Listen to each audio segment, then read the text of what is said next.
আজি অসমত জুবিন গাৰ্গৰ মৃত্যুক লৈ যি ধৰণৰ হেতালি খেলি আছে চৰকাৰখনে তাক লৈ আমাৰ আপত্তি আছে। এতিয়া কথাটো হৈছে কি, জুবিন গাৰ্গৰ যিটো কথা কৈ আছে যে ছিংগাপুৰলৈ টীম যাব, শ্যামকানু মহন্তক ধৰি আনিব, এই বস্তুটো CID কৰিব নোৱাৰে। এইটো চৰকাৰে ভুল তথ্য দি আছে। এই কামটো কৰিব পাৰিব CBI,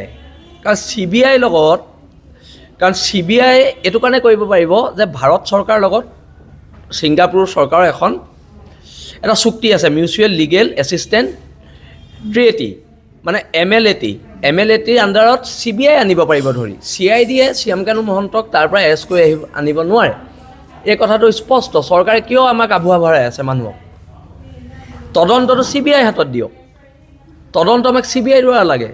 আৰু কথাটো হৈছে এতিয়া দুৰ্গোৎসৱ চলি আছে, বিষাদৰ মাজত দুৰ্গোৎসৱ চলি আছে। কিন্তু দুৰ্গা পূজা শেষ হোৱাৰ পিছত বীৰ লাচিত থানা অসমে সৰ্বস্তৰ জনতাক লৈ কিন্তু ভয়ানক প্ৰতিবাদ কৰিব। আৰু প্ৰতিবাদ কিন্তু আমি ৰাজপথত কৰিম। কাৰণ আপোনালোকে জুবিন গাৰ্গক লৈ এতিয়া প্ৰত্যেকটো ৰাজনৈতিক দলবিলাকক দেখিছোঁ সকলোৱে ৰাজনীতি কৰাত লাগিছে। কিন্তু ৰাজনীতি ঊৰ্ধত গৈ মানে কথা বতৰাবিলাক হ'ব লাগিব। আৰু সেইকাৰণে আমি কৈছোঁ যে এই যিটো তদন্ত হৈছে তদন্তটো CBI হাতত দিয়ক। এই তদন্তটো CBI হাতত দিয়ক। আৰু CBI হাতত দিলেহে শ্যামকানু মহন্তক তাৰ পৰা এৰেষ্ট কৰি আনিব পাৰিব। CID দল বা SITয়ে গৈ পেলাই এৰেষ্ট কৰিব নোৱাৰে। যিটো নোৱাৰে আৰু। কাৰণ ছিংগাপুৰৰ দৰে এখন দেশত বহুতো নীতি নিয়মৰ মাজেদি কিছুমান প্ৰক্ৰিয়া হয়। আৰু সেই প্ৰক্ৰিয়াবিলাকৰ লগত যদি ভাৰত চৰকাৰ জড়িত হ'ব লাগে তেতিয়া CBI যোগেদিহে জড়িত হ'ব পাৰিব। এতিয়া কথাটো হৈছে জুবিনদাৰ কাইলৈ শ্ৰাদ্ধ আছে যোৰহাটত, আমি তাত যাম। বীৰ লাচিত থানাৰ সকলো সৈনিক যাব, অসমৰ সৰ্বস্তৰৰ মানুহ যাব। কিন্তু জুবিনদাৰ সকাম হোৱাৰ পিছত, পূজা শেষ হোৱাৰ পিছত কিন্তু এইখন চৰকাৰৰ বিৰুদ্ধে জুবিনদাৰ ন্যায়ৰ যিখন যুঁজ, এইখন যুঁজ কিন্তু ৰাজপথত হ'ব আৰু ভয়ংকৰ ৰূপত হ'ব। কাৰণ জুবিনদাক সৰ্বস্তৰৰ মানুহে জুবিনদাৰ ন্যায়টো বিচাৰিছে। আজি গৰিমা বৌৱেও জুবিনদাৰ ন্যায়ৰ বাবে চৰকাৰৰ ওচৰত আবেদন কৰিছে, তেওঁ FIR দিছে। এতিয়া কথাটো হৈছে, আমি আগতেও কৈছিলোঁ যে শ্যামকানু মহন্তৰ ঘৰত বুলডেজাৰ চলাব লাগে, কিন্তু হিমন্ত বিশ্ব শৰ্মাৰ সাহস হোৱা নাই এতিয়ালৈকে শ্যামকানু মহন্তৰ ঘৰত বুলডেজাৰ চলাবলৈ। সিদ্ধাৰ্থ শৰ্মা, তাক গুলিয়াব লাগে। এতিয়া অসম পুলিচৰ যে ৰাতি যে এনকাউণ্টাৰ কৰে অসম পুলিচৰ এতিয়া গুলিবিলাক ক'ত গ'ল? অসম পুলিচৰ গুলিবোৰ ক'ত গ'ল? আমাক তাক লৈ প্ৰশ্ন আছে।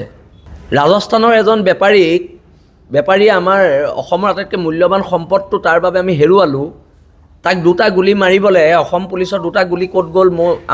আমাৰ তাক লৈ প্ৰশ্ন আছে বীৰ লাচিত থানাৰ। এতিয়া কথাটো হৈছে তদন্ত CBI হাতত দিব লাগিব আৰু অতি শীঘ্ৰে। মানে এতিয়া বাকী সকলোৱে কোৱাৰ দৰে কি মানে পূজাৰ ছুটি দিয়া হৈছে নেকি শ্যামকানু মহন্ত আৰু সিদ্ধাৰ্থ শৰ্মাক? যে পূজাৰ পিছত এৰেষ্ট কৰিম, 6 তাৰিখলৈকে সময় দিছোঁ। এইবিলাক কি কথা? এই কথা বতৰাবিলাকৰ ঊৰ্ধত গৈ আমি কামবিলাক কৰিব লাগিব। আৰু যদি চৰকাৰে নকৰে তেতিয়া বীৰ লাচিত থানা অসমে কিন্তু ভয়ংকৰ প্ৰতিবাদ হ'ব আৰু অসম কিন্তু অস্থিৰ কৰি দিয়া হ'ব। সেইটো স্পষ্ট কথা। আমিতো কোনো কাৰণতে মমবাতি লৈ সমদল নকৰোঁ। আমি যেতিয়া যাম ৰাজপথত, জুবিনদাৰ প্ৰকৃত ন্যায়ৰ বাবে যাম। আৰু আমি যেতিয়া যাম আমাৰ লগত অসমৰ সৰ্বস্তৰৰ জনতা যাম। আৰু তেতিয়া কিন্তু চৰকাৰে ৰখাব নোৱাৰিব। সেইটো একদম স্পষ্টকৈ কৈ দিয়া হৈছে। অসম চৰকাৰ পুলিচ বাহিনীয়ে তেতিয়া ৰখাব নোৱাৰিব। আৰু সেইকাৰণে কথাখিনি স্পষ্ট। জুবিনদাৰ ন্যায়ৰ ক্ষেত্ৰত বীৰ লাচিত থানাৰ স্থিতি স্পষ্ট যে শাৰদীয় দুৰ্গোৎসৱৰ পিছতে আমি জুবিনদাৰ ন্যায়ৰ বাবে ভয়ংকৰ ৰূপত প্ৰতিবাদ কৰিম। ভয়ংকৰ ৰূপত প্ৰতিবাদ হ'ব। আৰু প্ৰতিবাদৰ বাবে চৰকাৰ সাজু থাকক। আৰু যদি প্ৰতিবাদ হ'ব নালাগে, এই 2-3 দিনৰ ভিতৰত শ্যামকানু মহন্ত আৰু সিদ্ধাৰ্থ শৰ্মাক আপোনালোকে হেৰি কৰি দিয়ক, এনকাউণ্টাৰ কৰি দিয়ক। আমাক ক'বলগীয়া একো নাই। চিধা কথা, এনকাউণ্টাৰ কৰি দিয়ক। ন্যায় প্ৰাপ্তি যুঁজখন অকল যে কেৱল আদালতৰ মজিয়াই যাব লাগিব বুলিতো কথা নাই। আপোনালোকে বহুত মানুহক এনকাউণ্টাৰ কৰিছে, দাগী অপৰাধীক আপোনালোকে এনকাউণ্টাৰ কৰিছে, এওঁলোককো কৰিব লাগিব। কথা বতৰাবিলাক মানে একদম স্পষ্ট। এতিয়া কথাটো হৈছে, যেতিয়া গৰিমা বৌৱে সেই এটা ভিডিঅ' এটা দিছিলে, তেতিয়ালৈকে গৰিমা বৌয়ে কথাখিনি বুজিয়ে পোৱা নাছিলে। পিছত যেতিয়া গৰিমা বৌয়ে কথাখিনি বুজি পাইছে তেওঁ নিজে এজাহাৰ দিছে। এই মিত্তাল বোলাটোৱে আৰু এই সিদ্ধাৰ্থ শৰ্মা এই দুইটাই মিলি জুবিন গাৰ্গৰ বহুত সা সম্পত্তি লুটিলে।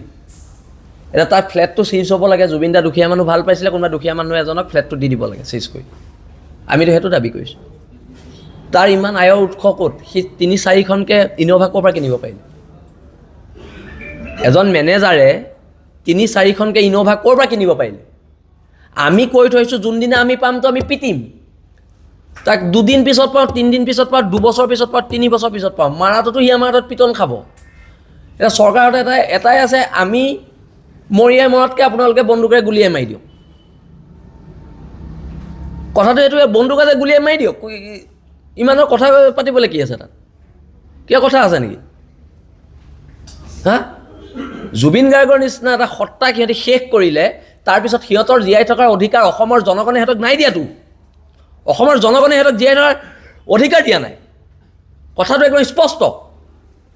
আমি দিয়া নাই সিহঁতক জীয়াই থকাৰ অধিকাৰ। মাৰিব লাগিব, দুইটাকে গুলিয়াব লাগিব। শ্যাম কানু মহন্তকো গুলিয়াব লাগিব, সিদ্ধাৰ্থ শৰ্মাকো গুলিয়াব লাগিব।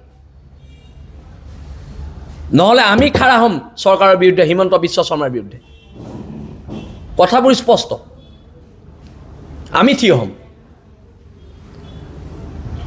অন্ততঃ জুবিন গাৰ্গক লৈ কোনো ৰাজনৈতিক দলে পলিটিক্স নকৰিব। সেইটো একদম সকিয়নি। জুবিন গাৰ্গে কৈ গৈছিলে পলিটিক্স নকৰিবা বন্ধু, আপোনালোকে অন্ততঃ জুবিন গাৰ্গক লৈ পলিটিক্স নকৰিব। যোন আছে চবকে গ্ৰেপ্তাৰ কৰি এতিয়ালৈকে এটা মানুহ জেলত কেলৈ যোৱা নাই? প্ৰশ্নবিলাক তাত উদয় হয়। কিয় যোৱা নাই? এজন নিউজ চেনেলৰ মালিক কাৰণে যোৱা নাই, এজন কোনোবা ডাঙৰ মন্ত্ৰীৰ ঘনিষ্ঠ কাৰণে যোৱা নাই। ফেচবুকত সিহঁতি পোষ্ট দি আছে, সিহঁতৰ লোকেশ্যনটো ট্ৰেছ কৰিব পৰা নাই। আমাৰ এগেইনষ্টত কেছ হ'লে গোটেই অসম পুলিচে আমি ক'ত আছোঁ আমাৰ লোকেশ্যন চাওঁতে আমাক 5 মিনিটত ধৰেই। সিহঁতক আজি 10-11 দিনে ধৰিব পৰা নাই। আমাৰ লোকেশ্যনটো কি বেলেগকৈ ওলায়, সিহঁতৰটো বেলেগকৈ ওলায় নেকি? আমি মোবাইলকেইটা মংগল গ্ৰহৰ পৰা লৈছোঁ, সিহঁতে পৃথিৱীৰ পৰা লৈছে নেকি?